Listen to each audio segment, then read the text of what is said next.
All right, now we turn to the war with Iran, where fighting between Iran and Israel has stopped for now following that major escalation over the weekend, with Israeli strikes coming in defiance of President Donald Trump. Karen Travers has the latest from the White House. After a flurry of strikes between Israel and Iran, the two sides say they're hitting pause. This after 2 phone calls in less than 24 hours between President Trump and Israeli Prime Minister Benjamin Netanyahu. The president reportedly telling the prime minister to stop the attacks.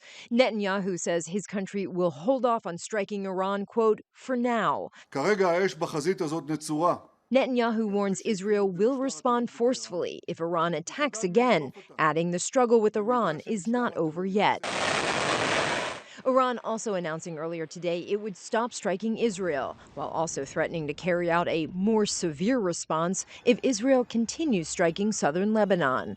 All of this comes after a weekend during which Iran launched multiple waves of missiles into Israel, and the IDF struck targets in Iran, including a petrochemical plant.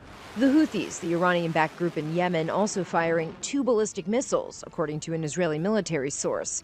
And the Houthis threatening to go after Israeli-linked ships in another critical waterway in the Red Sea. Despite the strikes in the region, President Trump insists the U.S. and Iran are in the final stages of negotiations, and the two sides are, quote, very close to securing a deal.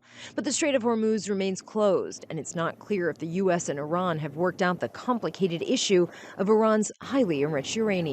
There's still a lot of issues that have to be resolved, and first and foremost is control of the Strait of Hormuz and unlocking the blockade on both sides. The U.S. still has in place its blockade of Iranian ports. CENTCOM announced today that U.S. forces had disabled an oil tanker that was attempting to sail to one of those ports. Karen Travers, ABC News, the White House.